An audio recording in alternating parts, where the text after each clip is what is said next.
الحمد للہ رب العالمین والصلاة والسلام علی سید الانبیاء والمرسلین قال اللہ تعالی وتبارک فی القرآن المجید والفرقان الحمید بسم اللہ الرحمن الرحیم تلک الرسل فضلنا بعضهم على بعض منهم من کلم اللہ ورفع بعضهم درجات صدق اللہ مولانا العظیم صدق رسولہ النبی الکریم الرؤوف الرحیم اللہم نور قلوبنا بالقرآن وزین اخلاقنا بالقرآن وادخلنا الجنة بالقرآن ونجنا من النار بالقرآن قال اللہ تعالی وتبارک فی شان حبیبہ مخبرا وآمرا ان اللہ وملائکتہ یصلون علی النبی یا ایہا الذین آمنوا صلوا علیہ وسلموا تسلیما الصلاۃ والسلام علیک یا رسول اللہ وعلی آلک واصحابک یا محبوب اللہ الصلاۃ والسلام علیک یا نبی الرحمہ وعلی آلک واصحابک یا رسول الملاحم یا صاحب الجمال و یا سید البشر من وجهک المنیر لقد نور القمر لا يمكن الثناء كما كان حقه بعد از خدا بزرگ توئی قصہ مختصر تمام حمد و ثنا تعریف و توصیف اللہ جل مجدہ الکریم کی ذات بابرکات کے لیے جو خالق کائنات بھی ہے اور مالک شہنشاہات بھی۔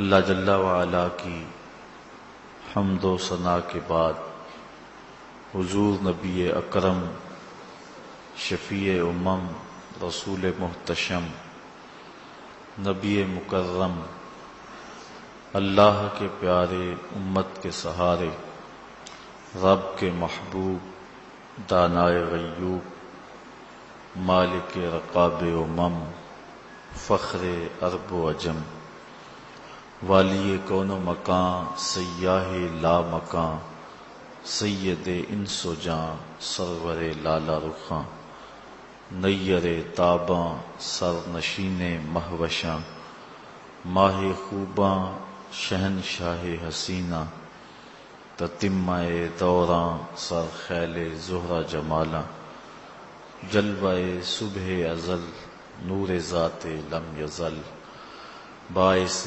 تکوین عالم فخر آدم و بنی آدم نیر بطحا رازدار ما اوہا شاہد ما طغا صاحب علم نشرہ معصوم آمنہ احمد مجتبیٰ حضرت محمد مصطفیٰ صلی اللہ علیہ وسلم کے حضور ناز میں اپنی عقیدتوں ارادتوں اور محبتوں کا خراج پیش کرنے کے بعد معزز محترم محتشم سامعین خواتین و حضرات السلام علیکم ورحمۃ اللہ وبرکاتہ۔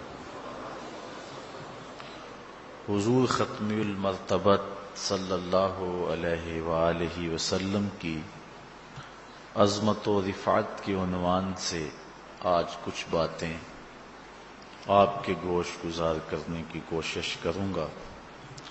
اللہ تعالی میری زبان پہ کلمۃ الحق جاری فرمائے۔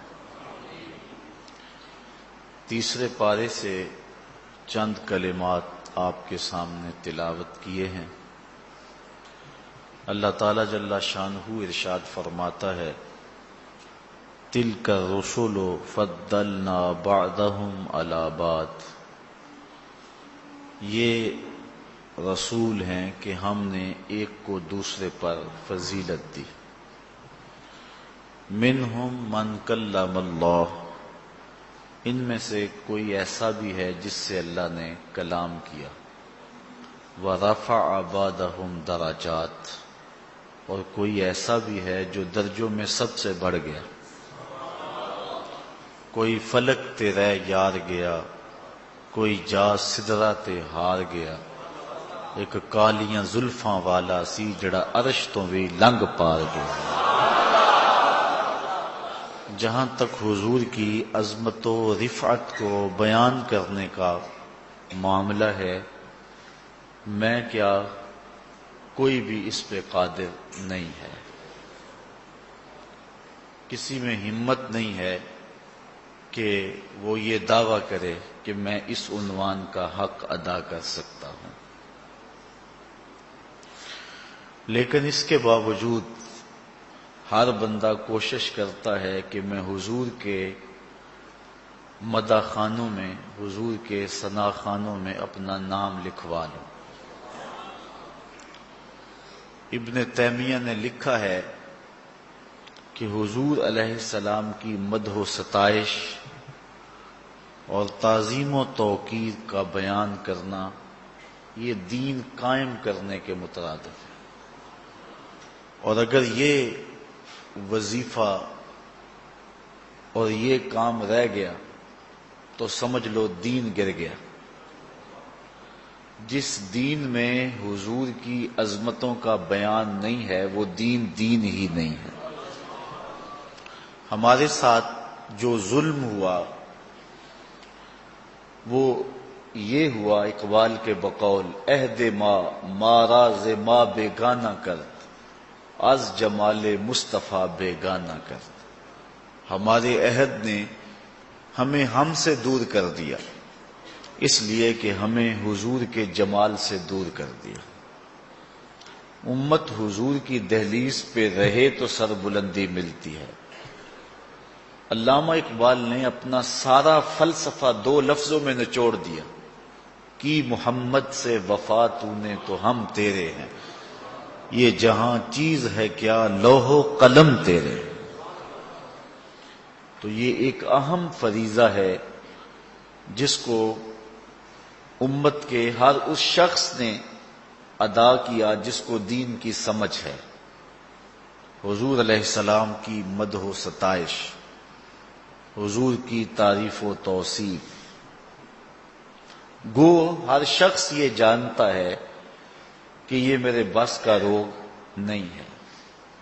حضرت حسان بن ثابت رضی اللہ تعالی عنہ کہتے ہیں، ما ان مدحت محمدم بمقالتی لیکن مدحت مقالتی بمحمدی۔ لوگوں میں اپنے شعروں سے حضور کی مدح نہیں کرتا، بلکہ جب حضور کا نام لیتا ہوں میرے شعروں میں حسن آ جاتا ہے، میرے شعروں میں مٹھاس آ جاتی ہے، میرے شعروں میں جمال پیدا ہو جاتا ہے۔ تو کوئی اس کی طاقت نہیں رکھتا۔ حضرت عمر بن عاص رضی اللہ تعالی عنہ سے ایک طویل روایت مروی ہے جس کے اندر وہ اپنا قصہ اور حضور کے ساتھ وابستگی کی کہانی سناتے ہیں۔ اس کے 2 لفظ سنیے، وہ فرماتے ہیں لو سئل تو ان آصفہ ما اتقت، آپ فرماتے اگر تم مجھے پوچھو نا کہ حضور کے وصف بیان کرو تو میں کہوں گا میرے میں طاقت ہی نہیں ہے، میرے میں ہمت ہی نہیں ہے۔ اسی کی ظہوری نالے ساڈا کی بیان ہے، او دیاں تے صفتاں دا نات خاں قرآن ہے، صورتاں سپارے رنگ نبی دے جمال دا، لب کے لے آواں کتھوں سونا تیرے نال دا۔ کسی میں یہ ہمت ہی نہیں ہے۔ میں اور آپ حیثیت ہی کیا رکھتے ہیں؟ اس امت کا سب سے بڑا شخص نبیوں کے بعد حضرت ابو بکر صدیق رضی اللہ تعالی عنہ، ان سے حضور نے ایک دن فرمایا یا ابا بکر لم یعرفنی حقیقتا غیر ربی، دو ٹوک فرما دیا، ابو بکر سن لو میری حقیقت کو میرے رب کے علاوہ کوئی بھی نہیں جانتا، کوئی پہنچ سکتا ہی نہیں ہے۔ اللہ اکبر۔ کتاب کا نام ہے النبراس، یہ علامہ سعد الدین تفتازانی علیہ رحمہ کی مصنفہ شرح عقائد نسفیہ کی تشریح ہے، جو علامہ عبدالعزیز فرہاروی رحمۃ اللہ تعالی علیہ نے تصنیف کی ہے۔ شرح عقائد نسفیہ ہمارے درس نظامی میں داخل ہے، اور اتنی دیر تک عالم نہیں بنتا جب تک شرح عقائد نہیں پڑھ لیتا۔ اہل تشیع کے علاوہ جتنے بھی مکاتب فکر ہیں وہ شرح عقائد نسفیہ کو سبقاً پڑھتے ہیں۔ شرح عقائد کی تشریح ہے النبراس، اس میں لکھا ہے حضرت ابو الحسن رفاعی کا قول، کہتے ہیں ایک دن میں نے روحانی طور پہ پرواز کی، اور اس میں کوئی اختلاف نہیں ہے کہ کوئی شخص روحانی طور پہ پرواز کر سکتا ہے، بہت اوپر جا سکتا ہے، امت میں اس میں اختلاف نہیں ہے۔ تو کہتے میں نے روحانی طور پہ پرواز کی حتی صعدت فی الفوقانیات، یہاں تک کہ میں بہت اونچا چلا گیا، ایک عرش آیا، دوسرا عرش آیا، تیسرا عرش آیا، حتیٰ کہ میں 7 لاکھ عرش عبور کر گیا۔ عرش ایک نہیں ہے، عرش کئی ہیں۔ عرش عالم امر اور عالم امکان کے اندر عالم برزخ ہے۔ جب اللہ تعالیٰ دنیا پہ اپنی کوئی تجلی ڈالنا چاہتا ہے تو پہلے عرش پہ ڈالتا ہے، تجلیات الہیہ عرش سے چھن کے پھر دنیا پہ آتی ہیں، اگر ڈائریکٹ آ جائیں تو کوئی تاب ہی نہ لا سکے۔ یہی بہتر ہے کہ وہ پردے میں روح پوش رہے، وہ اگر پردہ اٹھا دے تو کسے ہوش رہے۔ تو عرش عالم برزخ ہے، اور عرش ایک نہیں ہے، عرش کئی ہیں۔ تو حضرت ابو الحسن رفاعی کہتے ہیں میں نے روحانی طور پہ پرواز کی حتی صعدت فی الفوقانیات، یہاں تک کہ میں فوقانیات میں چلا گیا، 7 لاکھ عرش عبور کیے۔ پھر آواز آئی ابو الحسن رفاعی کدھر آ رہے ہیں؟ تو میں نے عرض کی مالک معراج کی رات جس عرش کی چھاتی پہ میرے محبوب کے قدم لگے تھے، میں اس عرش کی تلاش میں نکلا ہوں۔ نہ سفر بشرط مال ہے، نہ طلب بقید سوال ہے، فقط ایک سیری ذوق کو میں بھٹک رہا ہوں کہاں کہاں۔ میرے دل کی یہ خلوتیں کئی بار سج کے اجڑ گئیں، مجھے بارہا یہ گما ہوا تم آ رہے ہو کشاں کشاں۔ کہا میں تو اس عرش کی تلاش میں ہوں کہ معراج کی رات جس عرش کی چھاتی پہ میرے محبوب کے قدم لگے تھے۔ کہتے جب میں نے یہ کہا تو آواز آئی ارجع لا وصول لک، ابو الحسن رفاعی پلٹ جاؤ، تم کروڑوں سال بھی پرواز کرو، جس عرش کی چھاتی پہ میرے محبوب کے قدم آئے ہیں تم کیا تمہارا خیال بھی نہیں پہنچ سکتا۔ یارو جس نبی کے قدم اتنے اونچے ہیں اس نبی کا سر کتنا اونچا ہوگا۔ مولوی کا تو دماغ خراب ہو گیا کہ ترازو گاڑ کے بیٹھ گیا، اور اس کو تول رہا ہے جس کو تولا نہیں جا سکتا، اس کو ناپ رہا ہے جس کو ناپا نہیں جا سکتا، جو عقل و خرد فہم و ادراک کے زاویوں سے برا ہے، کوئی حد ہے ان کے عروج کی؟ بالغ العلاب کمال، کون ہے جو اس محبوب کی کنہ تک پہنچے؟ کہا ارجع لا وصول لک، واپس پلٹ جاؤ، تم کروڑوں سال بھی پرواز کرو، لیکن جس عرش کی چھاتی پہ میرے محبوب کے قدم آئے ہیں تمہارا وہاں خیال بھی نہیں پہنچ سکتا۔ اللہ اکبر۔ حضرت بایزید بستامی کی سنیے، کہتے ہیں ایک دن مجھے شوق آیا کہ میں حضور کی عظمتوں کو تو دیکھوں، تو معرفت کے سمندر میں غوطہ زن ہو گیا۔ یہ کون کہہ رہا ہے؟ حضرت بایزید بستامی۔ بایزید بستامی کسی معمولی شخص کا نام نہیں ہے۔ حضرت داتا صاحب کشف المعجوب میں لکھتے ہیں تصوف کے 10 بڑے اماموں میں سے ایک امام کا نام بایزید بستامی ہے۔ سکر و صحف کی بحث میں مزید گفتگو کرتے ہوئے ارشاد فرماتے ہیں کہ یحییٰ بن معین نے حضرت بایزید بسطامی کو خط لکھا، اور جو لکھا حالت اپنی تھی لیکن لکھا بصیغہ غیب. کہا کہ حضرت اس شخص کی کیا شان ہے جس نے معرفت کے سمندر سے ایک جرعہ لیا، ایک گھونٹ پیا، اتنا نشہ آیا کہ ابھی تک ہوش ہی نہیں آ رہی. اپنی حالت لکھی. تو حضرت بایزید نے جو جواب لکھا حالت اپنی تھی لیکن لکھا بصیغہ غیب. کہا میاں تو اس کا حال پوچھتا ہے جس نے ایک گھونٹ پیا اور ابھی تک ہوش نہیں آ رہا، تو اس کا حال کیوں نہیں پوچھتا جو پورا سمندر پی گیا پھر بھی ہوش میں پھر رہا ہے. یہ ہیں بایزید بسطامی علیہ رحمہ. تیفور سے سفر کرتے ہوئے، بسطام سے سفر کرتے ہوئے 12 سال میں مکہ المکرمہ پہنچتے. اتنا لمبا سفر نہیں ہے لیکن اتنی دیر اس لیے لگی کہ ہر قدم پہ 2 رکعت پڑھتے تھے. 12 سال میں جب پہنچے اور پہلی نظر کعبۃ اللہ پہ پڑی تو حضرت بایزید بسطامی نے نگاہیں جھکا لی. مریدین نے کہا شوق و وارفتگی کے عالم میں کہاں سے چلے، اب اللہ کا گھر سامنے ہے، جی بھر کے دیکھتے کیوں نہیں؟ تو حضرت بایزید کہنے لگے اتنی دور سے پتھر دیکھنے تو نہیں آیا، اگر میں نے پتھر ہی دیکھنے تھے تو بسطام میں تھوڑے تھے. تو حضرت بایزید بسطامی نے پھر جب دوسری نظر اٹھائی کعبہ بھی دیکھا، کعبے والا بھی دیکھا، لیکن حضرت بایزید بسطامی نے پھر سر جھکا لیا. مریدوں نے کہا حضور اب کیا مسئلہ ہے؟ کہا جب وہ نظر آتا ہے تو یہ درمیان میں پتھر نظر کیوں آتے ہیں؟ تو جب تیسری نظر اٹھائی جدھر دیکھا اسی کے جلوے نظر آئے. یہ بایزید بسطامی کی کہانی سنا رہا ہوں. اقبال بھی خراج پیش کرتا ہے، کامل بسطام از تقلید فرد اجتناب از خوردن خربوزہ کر. ساری زندگی خربوزہ نہیں کھایا حضرت بایزید نے کہ سنت سے خربوزہ کھانا تو ثابت ہے، کھانے کے طریقے کی وضاحت نہیں ملتی. حضور نے توڑ کے کھایا ہے یا کاٹ کے کھایا ہے؟ توڑ کے کھانے لگتے خیال آتا کہیں کاٹ کے نہ کھایا ہو، کاٹ کے کھانے لگتے خیال آتا کہیں توڑ کے نہ کھایا ہو، اس ڈر سے کہ کہیں سنت رسول کی مخالفت لازم نہ آ جائے ساری زندگی خربوزہ ہی نہیں کھایا. اقبال کہتا ہے لوگوں جانتے ہو بایزید کو یہ مرتبہ اور یہ شان و شوکت کیسے ملی کہ وہ سلطان العارفین بنے؟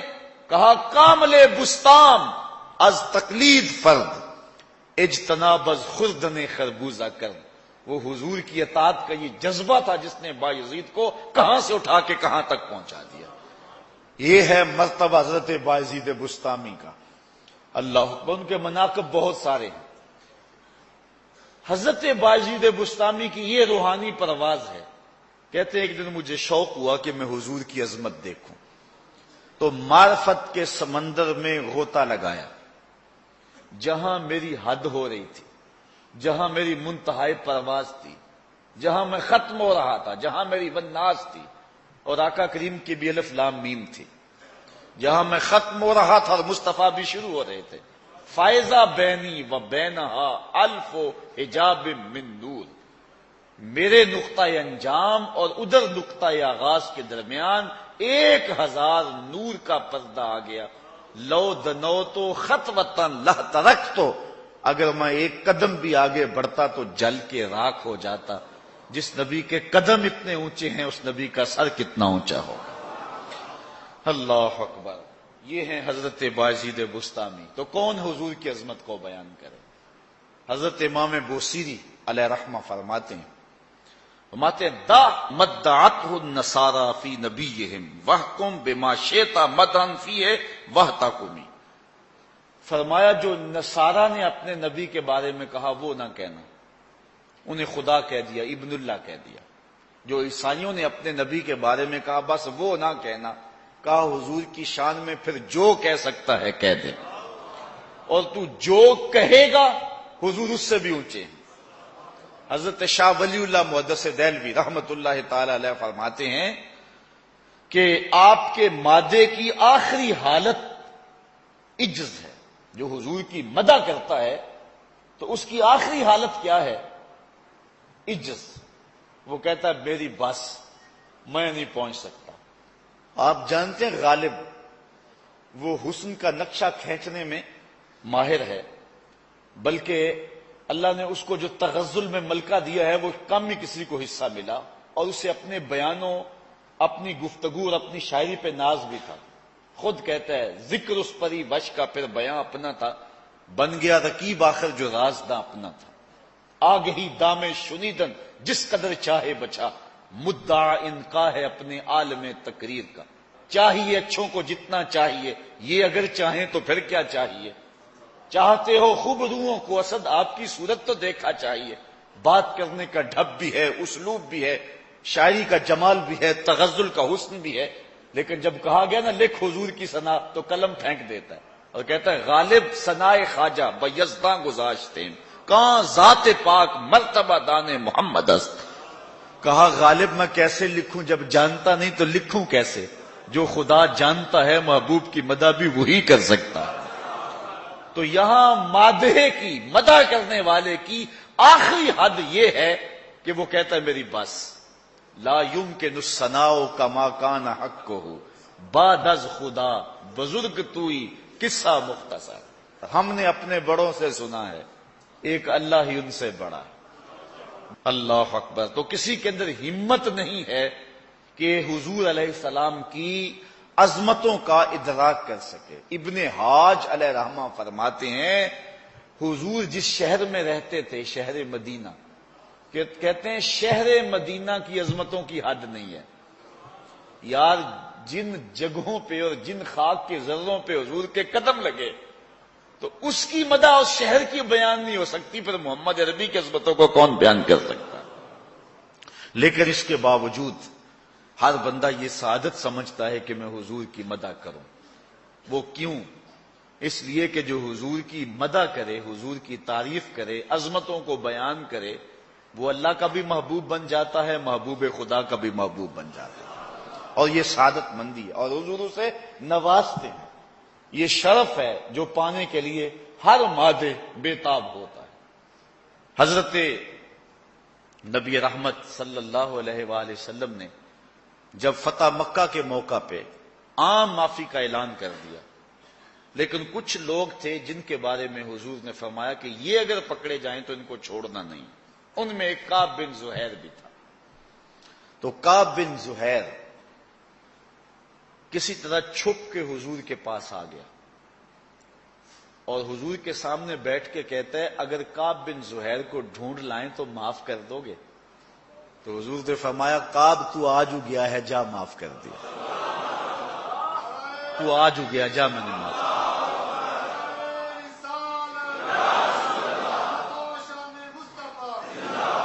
تو جو کعب تھا اب حضرت کعب بنا۔ عرض کی حضور اس زبان سے آپ کی حجب کہا کرتا تھا، اب اجازت ہو تو آپ کی نعت پڑھنا چاہتا ہوں۔ حضور نے فرمایا کعب ذرا ٹھہرو، ممبر بچھا لینے دو۔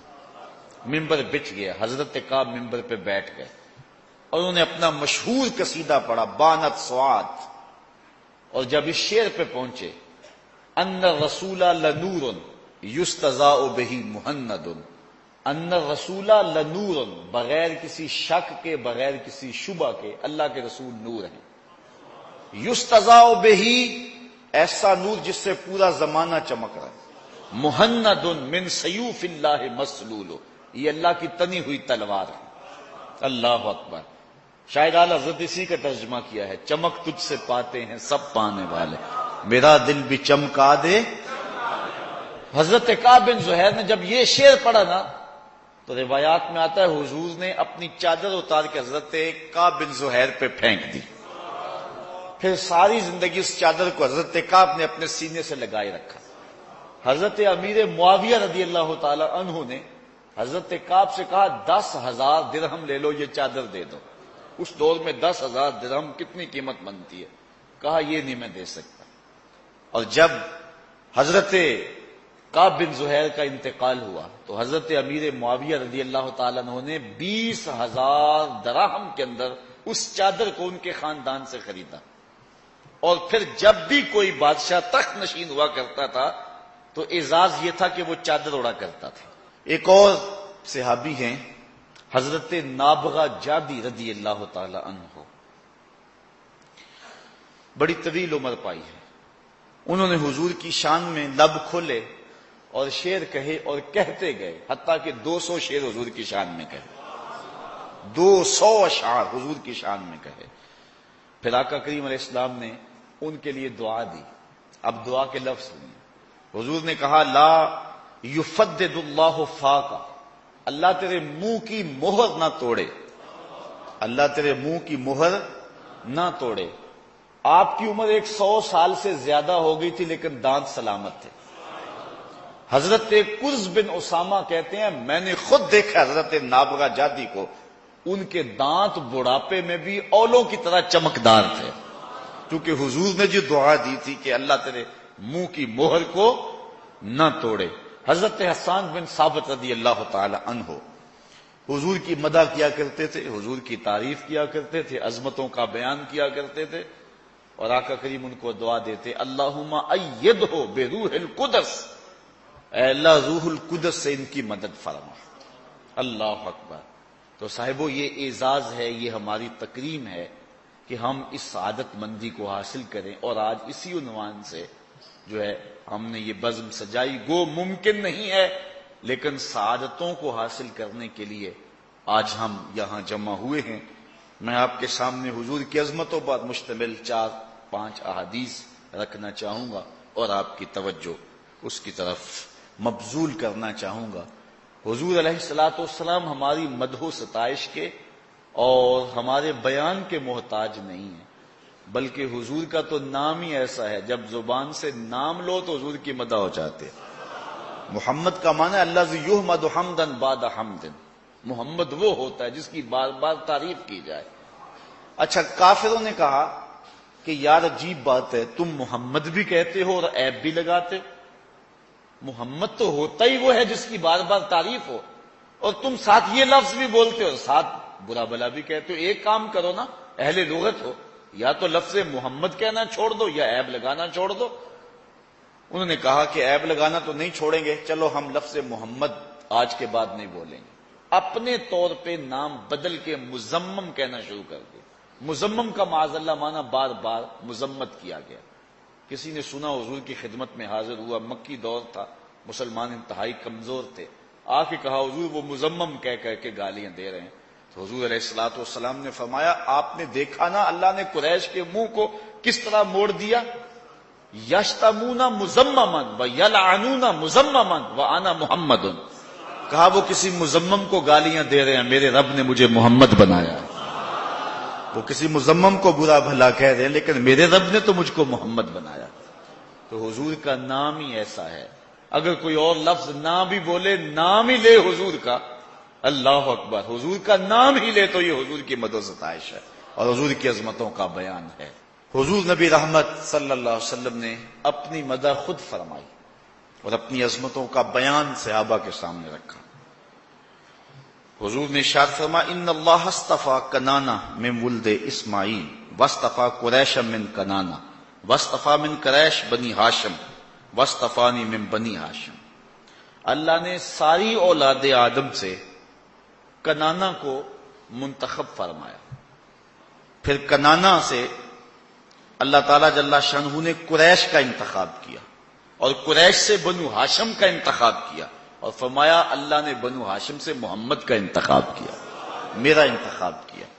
تو اس پوری کائنات میں قدر و منزلت کے اعتبار سے سب سے اشرف اور سب سے افضل اور درجوں کے اعتبار سے سب سے اونچے شخص کا نام محمد مصطفیٰ صلی اللہ علیہ وسلم۔ حضرت انس رضی اللہ تعالیٰ عنہ سے روایت ہے قال قال رسول اللہ صلی اللہ علیہ وسلم انا اکثر الانبیاء تبعا یوم القیامہ وانا اول من یقرع باب الجنہ۔ صحیح مسلم کے اندر روایت ہے، حضور نے فرمایا قیامت کے دن سب سے زیادہ جس کے تابعین اٹھیں گے، جس کے اتباع کرنے والے اٹھیں گے، اور حشر کے میدان میں جس کے غلاموں کا ہجوم زیادہ ہوگا، فرمایا وہ میں ہوں۔ ایک حدیث میں آتا ہے حضور نے فرمایا جنت میں کل 120 صفیں ہیں، جنت میں کل صفیں جو ہیں وہ 120 ہیں، اور فرمایا 80 صفیں صرف میری امت کی ہوں گی، آدم علیہ السلام سے لے کے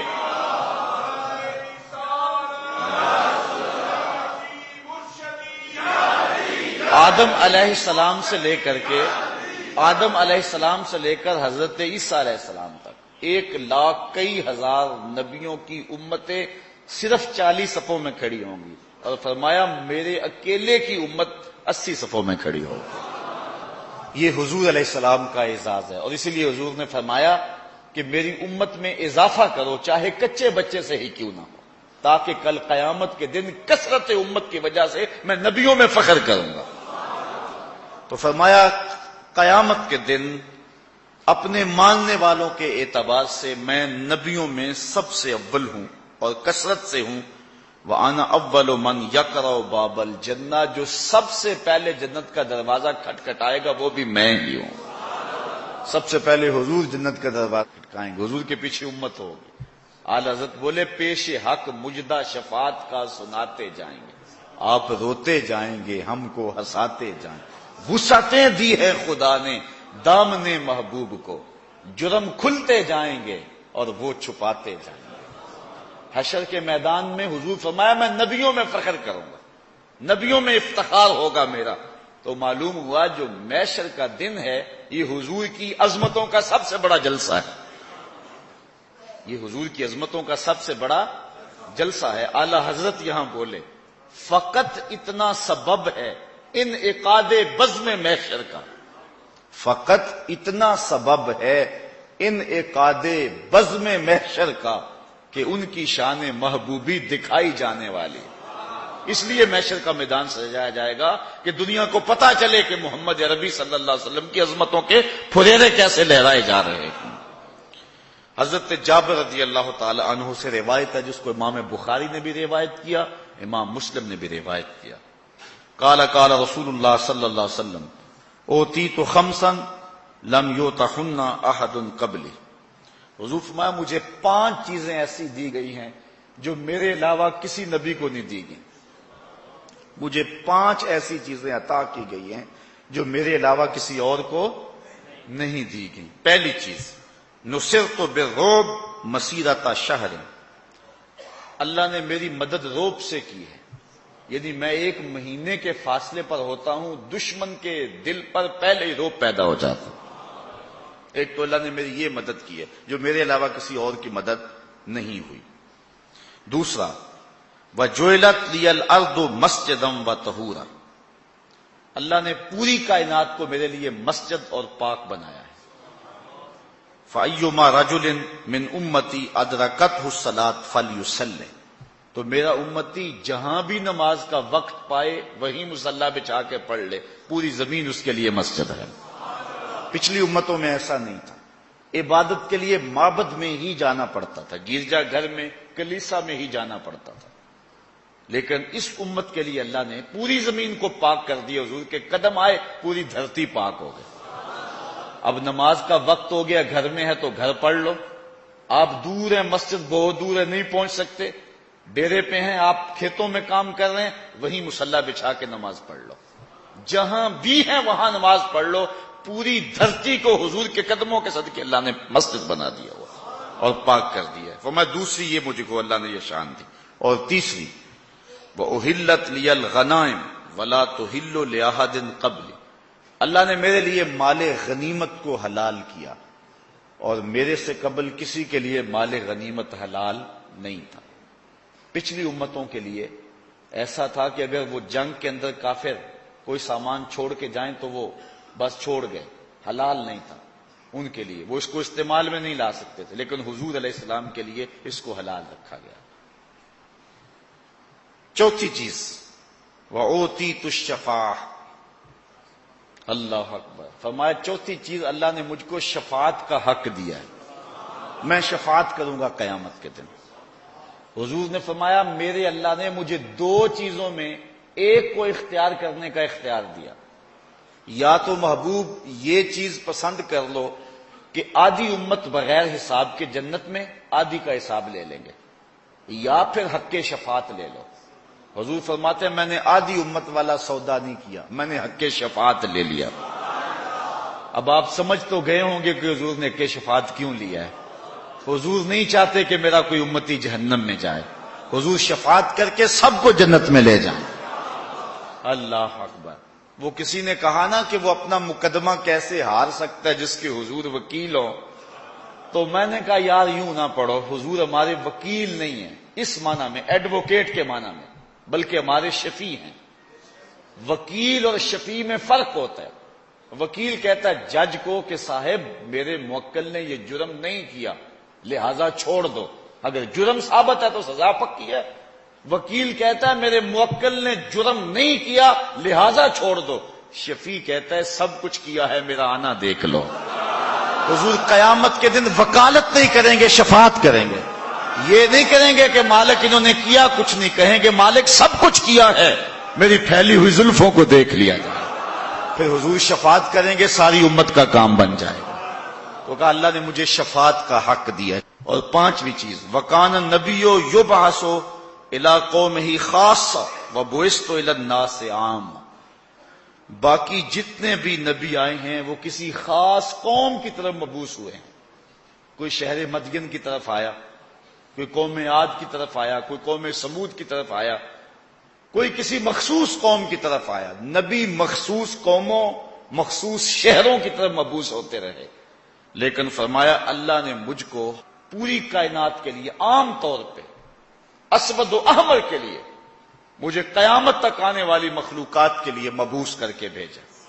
تو حضور کی امت کی عمومیت اور آقا کریم علیہ الصلوۃ والسلام کی یہ وسعت، تو کہا یہ پانچ وہ چیزیں ہیں جو اللہ نے میرے علاوہ کسی اور نبی کو نہیں دی۔ اللہ اکبر۔ لوگوں سے امتیاز تو کیا، نبیوں میں امتیاز ہے حضور کا۔ آل حضرت بولے خلق سے اولیاء، اولیاء سے رسل، اور رسولوں سے اعلیٰ ہمارا نبی۔ تمام مخلوقات سے ولی افضل ہیں، ولیوں سے نبی افضل ہیں، نبیوں سے رسول افضل ہیں، اور رسولوں کا لاڑا آمنہ کا راج دلارا ہے۔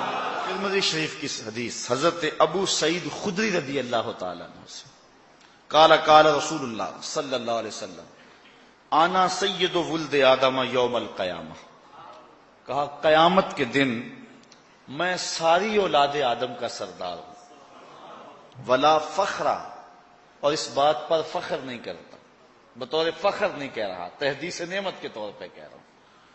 وَبِيَدِي لَوَاءُ الْحَمْدِ وَلَا فَخْرَ، اور میرے ہاتھ میں حمد کا جھنڈا ہوگا اور میں فخر نہیں کرتا۔ وَمَا مِن نَبِيٍّ يَوْمَئِذٍ آدَمَ وَمَنْ سَوَاهُ إِلَّا تَحْتَ لِوَاءِ، اور حضرت آدم علیہ السلام سے لے کر حضرت عیسیٰ تک جتنے نبی ہیں سارے میرے جھنڈے کے سائے تلے ہوں گے۔ وَلَا فَخْرَ، لیکن میں فخر نہیں کرتا۔ وَأَنَا أَوَّلُ مَنْ تَنشَقُّ عَنْهُ الْأَرْضُ وَلَا فَخْرَ، اور میں وہ شخص ہوں کہ جس کی سب سے پہلے قبر کشادہ ہوگی اور سب سے پہلے قبر سے باہر میں جلوہ فراز ہوں گا۔ ولا فخر، اور میں فخر نہیں کرتا۔ اچھا، اس پر صرف ایک نقطہ آپ کے سامنے رکھنا ہے جس کو ملا علی قاری علیہ رحمہ نے اس حدیث کی تشریح میں لکھا۔ حضور فرمایا سارے نبی میرے جھنڈے کے سائے تلے ہوں گے، لیکن میں اس پہ فخر نہیں کرتا۔ تو ملا علی قاری فرماتے ہیں بات تو فخر والی ہے، کرتے کیوں نہیں؟ حضرت آدم ابو البشر، انسانیت کا نقطۂ آغاز، مسجود الملائک، جھنڈے کے سائے تلے کھڑے ہوں، بات فخر والی ہے کہ نہیں؟ نبی جھنڈے کے سائے تلے کھڑے ہوں، فخر والی بات ہے کہ نہیں؟ ایک زمانہ تھا کہ مجھے ایک شخص نے کہا کہ میری والدہ انتقال کر گئی، تو چہلم کا ختم ہے، تو میں چاہوں گا کہ آپ آئیں اور خطاب کریں۔ چونکہ سفر 3-4 گھنٹے کا ہے، میں نے معذرت چاہی، مصروفیات بھی بہت ساری تھیں، تو اس نے اصرار کیا لیکن میں نہ مانا۔ تو اس نے کہا کہ میں ایک بات آپ کو بتاتا ہوں، پھر آپ رہ نہیں سکتے، ضرور آئیں گے۔ میں نے کہا بتائیے۔ تو کہنے لگا کہ میرے والدہ کی تقریب ختم چہلم کے اندر بڑے نامور لوگ آ رہے ہیں، اور ان میں ایک ایٹمی سائنسدان بھی آ رہے ہیں جن کو دیکھنے کا مجھے بھی شوق تھا، تو میں آرزو میں وہاں چلا گیا۔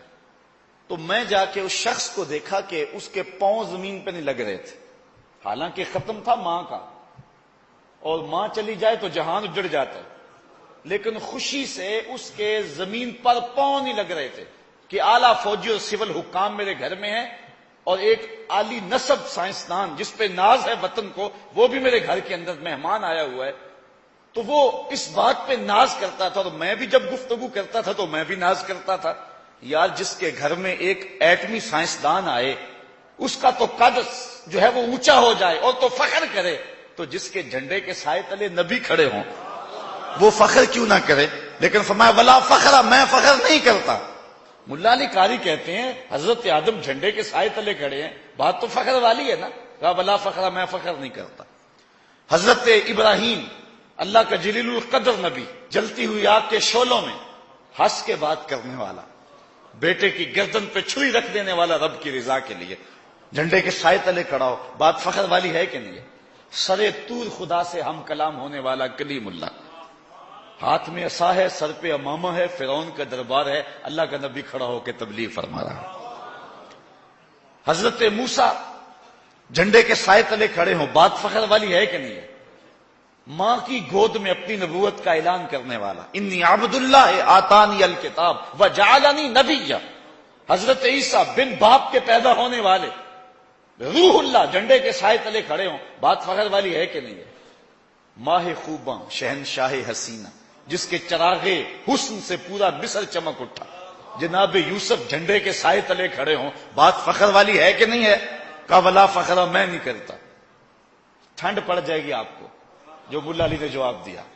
اللہ اکبر، آپ مجھے پتا بڑی دور دور سے آئے ہیں اور چند لمحے قبل بارش بھی برسی ہے اور آپ نیند چھوڑ کے آئے ہیں، لیکن سب کچھ بھول جائے گا اس ایک بات پر، اور آپ کا دل میرے سے پہلے بڑا پیار کرتا ہے اور بھی پیار کرے گا، اور حضور کا محب ہوتا ہی وہ ہے جس کو حضور کی شان سن کے ٹھنڈ پڑے۔ حضرت شیخ مہدی الفاسی فرماتے ہیں حضور کی عظمتیں سن کر جس شخص کے کلیجے میں ٹھنڈ نہیں نہ پڑتی، اس کے سینے میں دھڑکنے والا دل کسی مومن کا دل ہی نہیں ہے۔ یہ ہو ہی نہیں سکتا کہ حضور کا ذکر ہو ٹھنڈ نہ پڑے۔ روح رقص کرتی ہے جب کسی کے لبوں پہ نام محمد آتا ہے۔ اللہ اکبر۔ ملا علی قاری فرماتے ہیں کہ یار بات تو فخر والی ہے، نبی جھنڈے کے سائے تلے کھڑے ہیں، ماہ خوباں شہنشاہ حسینہ جناب یوسف جھنڈے کے سائے تلے کھڑا، حضرت ابراہیم جھنڈے کے سائے تلے کھڑے، حضرت نوح علیہ السلام آدم ثانی جھنڈے کے سائے تلے کھڑے، بات تو فخر والی ہے، کرتے کیوں نہیں؟ کہا ولا فخرا، میں نہیں کرتا۔ کہا جب بات فخر والی ہے تو کرتے کیوں نہیں؟ تو اس کے جواب میں لکھتے ہیں حضور فخر کیوں کریں؟ یہ تو نبیوں کے لیے فخر کی بات ہے کہ حضور کے جھنڈے کا سایہ مل گیا۔ کہا میں فخر کیوں کروں؟ یہ فخر کریں، انہیں میرے جھنڈے کا سایہ مل گیا ہے۔ فخر کا دل میں دریچہ باز کرنا چاہیے، اس شعر کو سمجھ لیں اور لطف لیں۔ فخر کا دل میں دریچہ باز کرنا چاہیے، جن کا تو آقا ہے ان کو ناز کرنا چاہیے، جن کا تو آقا ہے ان کو۔